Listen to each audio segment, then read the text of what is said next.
നമസ്കാരം. പ്രധാന വാർത്തകൾ. കാലടി സർവകലാശാലയിലെ ഫ്ലക്സ് കലാപാഹ്വാനത്തിന് കേസെടുത്ത് പോലീസ്. പ്രധാനമന്ത്രിയെ അവഹേളിച്ചതിലൂടെ പ്രകോപനം സൃഷ്ടിച്ചെന്ന് പോലീസ് പറഞ്ഞു. ഫ്ലക്സ് ആര് സ്ഥാപിച്ചതെന്ന് കണ്ടെത്താൻ അന്വേഷണം തുടങ്ങി. വിഷയത്തിൽ ആകെ 3 എഫ്ഐആറുകളാണ് ഫയൽ ചെയ്തിട്ടുള്ളത്. ഗുജറാത്ത് കലാപവും ബാബറി വിഷയവും പ്രതീകാത്മകമായി ചിത്രീകരിച്ചതാണ് ഫ്ലക്സ്. അതേസമയം ക്യാമ്പസിലേക്ക് BJP നടത്തിയ മാർച്ച് അക്രമാസക്തമായി. കാലടി സർവകലാശാലയുടെ കവാടത്തിലാണ് ഇന്ന് രാവിലെ ഫ്ലക്സ് ബോർഡ് പ്രത്യക്ഷപ്പെട്ടത്. കണ്ണൂർ ഇരിക്കൂറിൽ 2.7 കിലോ കഞ്ചാവുമായി യുവാവ് അറസ്റ്റിൽ.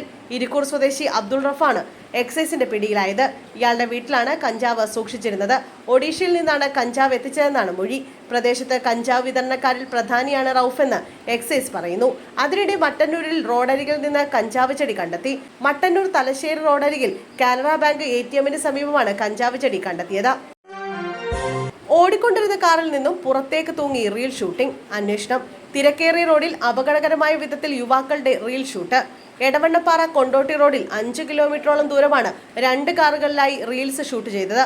ഓടിക്കൊണ്ടിരുന്ന കാറിൽ നിന്നും പുറത്തേക്ക് തൂങ്ങി നിന്നായിരുന്നു ഷൂട്ടിംഗ്. ഇന്ന് രാത്രി 8:30ഓടെയായിരുന്നു സംഭവം. 2 കാറുകൾ ഉപയോഗിച്ചായിരുന്നു ചിത്രീകരണം. മുന്നിലുണ്ടായിരുന്ന കാറിലുള്ളയാൾ പുറത്തേക്ക് തലയിട്ട് പിറകിൽ വരുന്ന കാറിന്റെ ദൃശ്യങ്ങൾ പകർത്തി. അത് കഴിഞ്ഞ് മറ്റേ കാറിലുണ്ടായിരുന്നയാളുടെ ദൃശ്യങ്ങളും സമാനമായ രീതിയിൽ ചിത്രീകരിച്ചു. വിഷയത്തിൽ മോട്ടോർ വാഹന വകുപ്പ് അന്വേഷണം ആരംഭിച്ചിട്ടുണ്ട്. കൊല്ലത്ത് ബൈക്കിന് പിന്നിൽ കാറിടിച്ച് യുവാവിന് ദാരുണാന്ത്യം. കൊല്ലം കടക്കലിൽ വാഹനാപകടത്തിൽ യുവാവ് മരിച്ചു.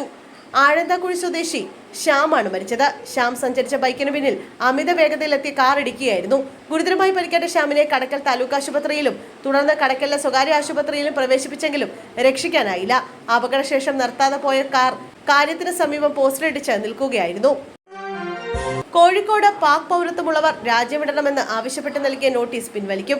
ഉന്നത നിർദ്ദേശത്തെ തുടർന്നാണ് തീരുമാനം. 3 പേർക്ക് കോഴിക്കോട് റൂറൽ പോലീസ് പരിധിയിൽ നോട്ടീസ് നൽകി.